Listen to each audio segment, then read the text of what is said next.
Bismillahirrahmanirrahim. Assalamualaikum warahmatullahi wabarakatuh. Okey, untuk kelas persediaan peperiksaan pertengahan tahun kita untuk subjek sains tahun 1, Ustazah akan tunjukkan tajuk-tajuk yang kamu boleh fokus untuk peperiksaan pertengahan tahun nanti. Okey. Jadi Ustazah nak kamu tumpukan perhatian untuk video kali ini, okey? Okey, untuk kita punya tajuk fokus, anak-anak boleh tengok untuk unit 1 kemahiran saintifik. Kamu boleh pausekan video ni untuk tengok muka surat berapa yang kamu perlu baca dekat buku teks, okey? Jadi untuk unit 1 kemahiran saintifik, kemahiran memerhati, kemahiran berkomunikasi. Ini dekat muka surat 2 dan 4. Okey.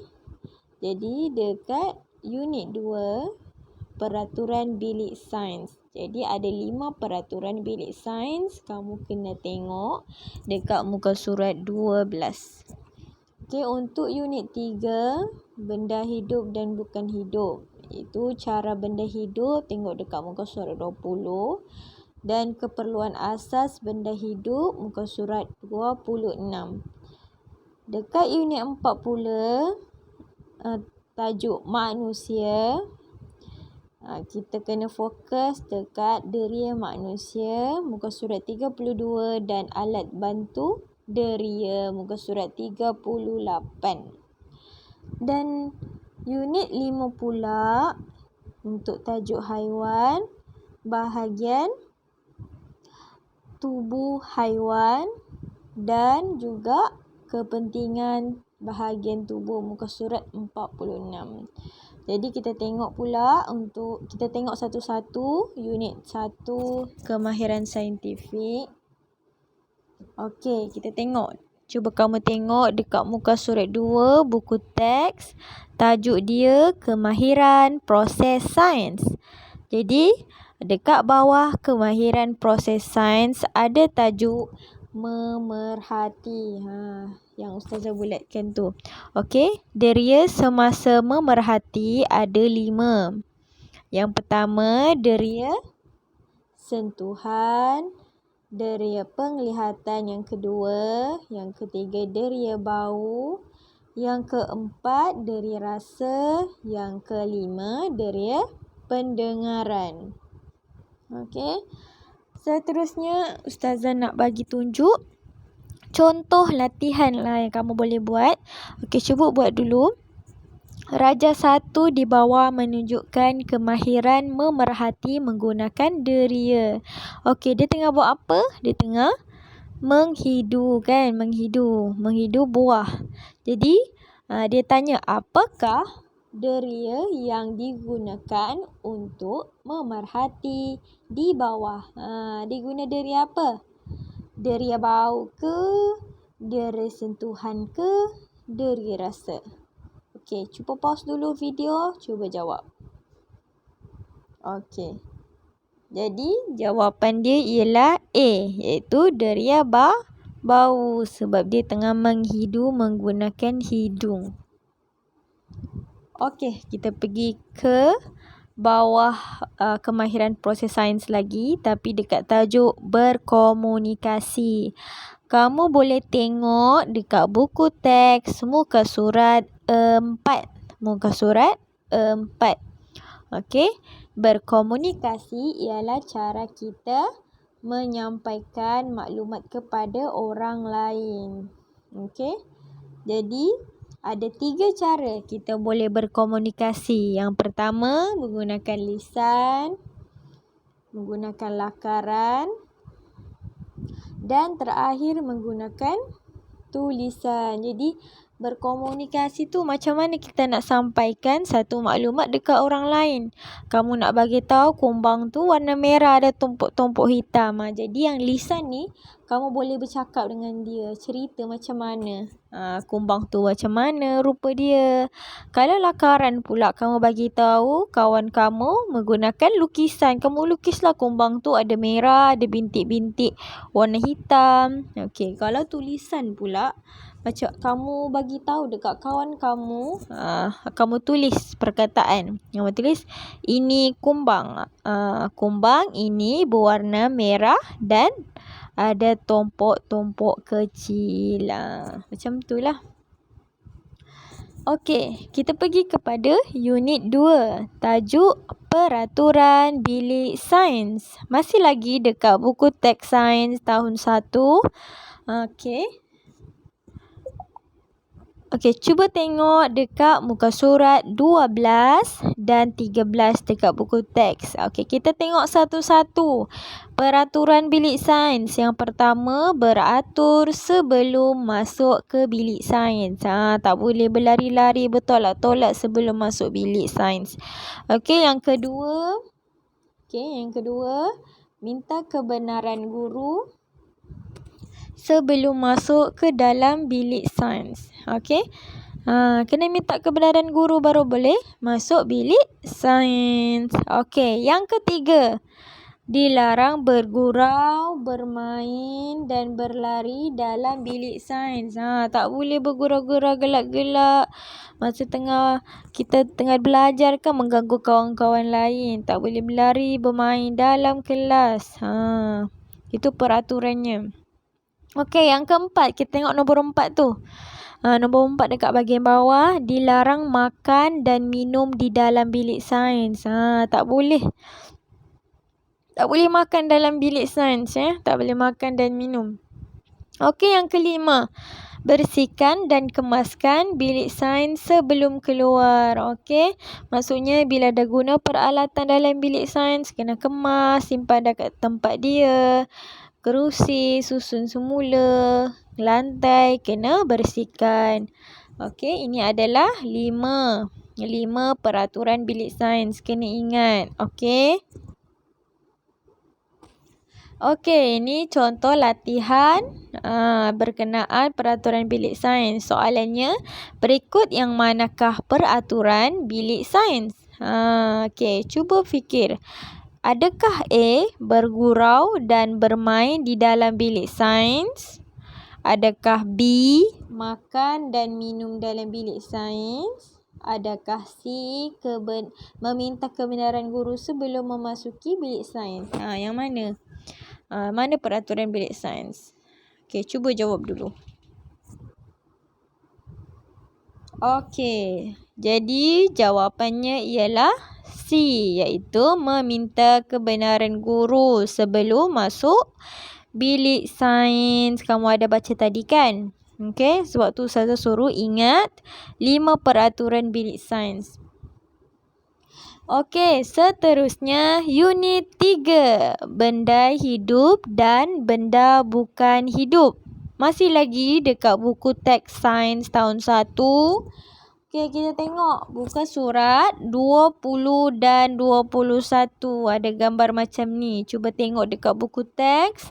Ini adalah ciri-ciri benda hidup. Kalau sesuatu tu adalah benda hidup macam manusia, macam haiwan, macam tumbuhan, ia adalah benda hidup. Jadi dia kena ada ciri-ciri benda hidup. Ciri-ciri benda hidup ada 5. Semua benda hidup ada 5 benda ni. Yang pertama, bernafas. Yang kedua, membesar. Yang ketiga, membiak. Yang keempat, bergerak. Yang kelima, memerlukan air dan makanan. Okey, ada 5 ni, kena ingat ciri benda hidup. Semua benda hidup ada 5 ciri-ciri ni. Okey. Okey, seterusnya cuba tengok dekat muka surat 26. 26. Okey. Cuba tengok dekat keperluan asas benda hidup. Keperluan asas benda hidup adalah apa? Maksudnya untuk terus hidup, benda hidup memerlukan apa? Memerlukan apa? Jadi yang pertama makanan, yang kedua air, yang ketiga udara. Okey, kalau makanan, kenapa manusia dan haiwan perlu makanan? Untuk mendapatkan tenaga. Okey, kalau tumbuhan kenapa dia perlu makanan? Dia kena tumbuhan dia buat makanannya sendiri. Kalau makanan dan manusia dan haiwan dia memerlukan makanan untuk mendapatkan tenaga. Okey, kalau yang kedua pula air. Kenapa benda hidup perlukan air? Kalau manusia dan haiwan perlukan air untuk menghilangkan dahaga. Rasa dahaga, minum. Dahaga, minum kan? Okay, kalau pokok pula, kalau tumbuhan. Tumbuhan pula dia perlu menyerap air untuk membuat makanan. Okey, kalau yang ketiga ni udara.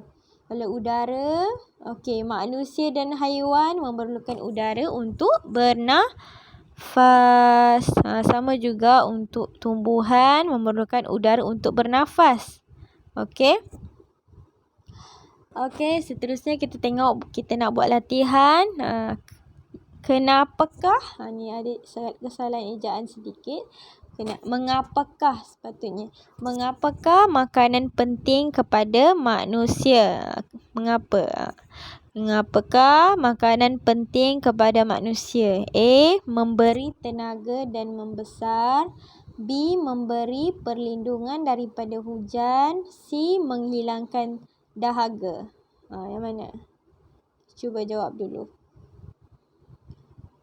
Okey, jawapan dia ialah manusia perlu makanan untuk memberikan tenaga dan untuk membesar. Okey. Okey, kita tengok pula dekat muka surat 27 dekat sebelah dia. Okey, tajuk dia manusia dan haiwan perlu berlindung. Mengapakah manusia dan haiwan memerlukan tempat perlindungan? Okey. Manusia dan haiwan sahaja yang memerlukan tempat perlindungan. Okey. Tumbuhan tidak perlu. Okey, kenapa manusia dan haiwan memerlukan tempat perlindungan? Yang pertama, untuk melindungi diri daripada cuaca buruk. Macam contohnya hujan, petir, panas yang melampau, kan? Kenalah ada rumah untuk berlindung, kan? Okey. Kedua, melindungi diri daripada bahaya. Kalau macam ayam dia perlu rumah ayam. Rumah ayam supaya kalau ada binatang buas dia boleh masuk dekat rumah dia untuk melindungi diri. Okey. Ingat ada dua sebab kenapa manusia dan haiwan perlu tempat perlindungan. Okey. Okey, latihan. Apakah yang akan berlaku sekiranya manusia dan haiwan tiada tempat perlindungan? Okey, kalau manusia dan haiwan tak ada tempat perlindungan, apa akan jadi? Okey, A. Tidak mendapat tenaga. B. Tidak dapat membesar. C. Tidak dapat melindungi diri daripada hujan, panas dan bahaya. Yang mana satu? Okey, jawapannya ialah C. Tidak dapat melindungi diri daripada hujan, panas dan bahaya. Okey. Seterusnya kita pergi kepada manusia. Tajuk manusia dekat unit 4. Masih lagi dekat buku teks sains tahun 1. Okey, cuba tengok dekat muka surat 32 dan 33. Tajuk dia deria manusia. Okey. Okey, kita tengok ada 5. Sebelum ni kita ada belajar juga, tapi diulang dekat sini. Jadi kita ada belajar ada 5 deria. Deria penglihatan, deria pendengaran, deria rasa, deria bau dan deria sentuhan. Okey, deria penglihatan kita menggunakan Anggota badan apa? Anggota badan mata. Deria pendengaran kita guna apa? Bahagian tubuh telinga. Deria rasa. Deria rasa kita guna bahagian tubuh lidah. Okey, deria bau pula. Kita guna bahagian tubuh apa? Hidung. Okey, deria sentuhan kita guna bahagian tubuh apa? Bahagian tubuh kulit ataupun tangan. Okey. Okey, kita tengok dekat bahagian sentuhan. Okey, kalau sentuhan kita menggunakan apa? Kulit ataupun tangan. Jadi kita boleh rasa kasar, licin, lembut, keras. Okey. Kalau penglihatan pula, okey, kalau penglihatan kita menggunakan mata kan. Dari penglihatan kita boleh lihat warna, saiz dan bentuk. Okey. Pendengaran pula kita menggunakan telinga. Kita boleh dengar bunyi kuat, bunyi perlahan. Okey. Kita tengok bau pula. Bau kita menggunakan hidung. Kita boleh bau wangi, boleh bau busuk. Okey, wangi macam wangi minyak wangi, busuk macam bau sampah. Okey, kita tengok pula rasa. Rasa menggunakan apa? Menggunakan lidah. Jadi, dekat lidah kita ada rasa manis kalau kita makan gula-gula. Okey, rasa pahit kalau kita minum kopi. Okey, rasa masin kalau kita rasa garam. Rasa masam kalau kita makan limau. Okey, rasa tawar kalau kita minum air kosong. Okey. Okey, seterusnya kita pergi ke muka surat 38. Ni muka surat 38. Okey, kita tengok. Apabila sesuatu deria tidak berfungsi dengan baik, kamu masih boleh menggunakan deria lain untuk memerhati. Kalau contohnya kita dalam gelap, kita tak nampak apa-apa. Kita tak boleh menggunakan deria penglihatan. Jadi kita boleh guna apa? Kita boleh guna deria sentuhan. Kita pegang dinding, pegang almari supaya kita tak terlanggar kan.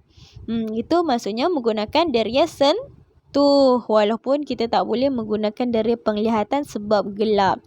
Okey. Jadi untuk orang yang ada masalah penglihatan, dia boleh menggunakan cermin mata sebagai alat bantu untuk melihat apabila mata tidak dapat melihat dengan jelas. Okey, kalau yang ni pula apa ni? Ni apa Ustazah bulatkan? Ini adalah alat bantu pendengaran. Apa nama dia? Alat bantu pendengaran untuk bantu mereka yang tak dapat guna telinga dengan baik. Dia punya deria pendengaran ada masalah. Jadi dia perlu menggunakan alat bantu pendengaran. Okey. Okey, kita tengok pula latihan. Rajak 6 menggambarkan telinga yang kurang berfungsi dengan baik. Okey, apakah alat yang dapat membantu mendengar dengan lebih jelas? Apa alat tadi yang kita belajar tadi? Jawapan dia ialah C, alat bantu dengar. Okey, kita pergi unit yang terakhir iaitu unit 5, haiwan. Okey, kamu tengok dekat muka surat 42. Okey, dekat muka surat 42 kita boleh tengok bahagian tubuh haiwan. Okey, bahagian tubuh haiwan ni ada banyak. Macam contohnya kita tengok ada kuda. Okey, ada kuda, ada badak sumbu, ada burung, ada siput, ada kura-kura, ada buaya. Jadi kita tengok kuda dulu. Okey, kuda ada ekor, ada badan, ada kepala kan. Okey, kalau burung, ni burung. Burung ada paruh. Paruh ni dekat depan sekali untuk dia ambil makanan dekat laut kan. Okey, lepas tu dia ada kepak. Kepak tu apa tu? Kepak. Kepak ialah sayap lah. Kepak tu sayap untuk dia terbang. Okey, kita tengok pula siput dengan kura-kura. Siput dan kura-kura ada cengkerang untuk dia melindungi diri dia. Dia macam umpama rumah dia lah cengkerang ni kan. Okey, kita tengok pula buaya. Okey, buaya ada kulit yang keras untuk melindungi diri dia. Okey, kita tengok pula gambar seterusnya muka surat 43 buku teks. Okey, ada kambing, ada rusa kan? Kambing, rusa. Kambing dan rusa ada bulu yang halus. Kalau perm tu rasa halus je bulu dia. Lepas tu dia akan ada tanduk. Ni tanduk dia ada. Kalau rusa dia ada tanduk yang besar. Kalau kambing dia ada tanduk yang kecil. Okey, untuk apa tanduk ni? Tanduk ni untuk dia menyerang musuh dia. Kalau dia rasa terancam, dia akan tanduk musuh dia. Okey, kalau rama-rama dan pepatung. Ni rama-rama, ni pepatung. Mana pepatung? Ni pepatung, ni rama-rama. Jadi rama-rama dengan pepatung ada kepak dia. Kepak tu untuk dia terbang. Okey. Jadi kita tengok pula katak dengan itik. Mana katak dengan itik? Itik, ini katak. Okey, itik dengan katak ada kaki selaput renang. Apa tujuan kaki selaput renang? Untuk membolehkan mereka berenang. Okey. Lepas tu kita tengok ikan pula. Ikan ada sirip dengan sisik. Sirip ni dekat atas ni. Sisik ni dekat tepi-tepi badan dia. Okey.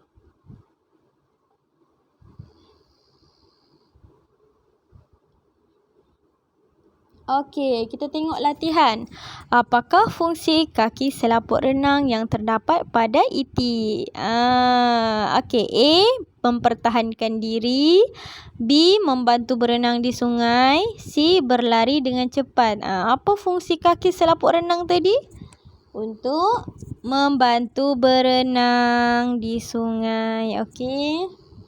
Okey, itu saja untuk kita punya ulang kaji. Dan terima kasih. Semoga berjaya dalam peperiksaan, jaga solat dan sentiasa berdoa kepada Allah. Okey, Assalamualaikum.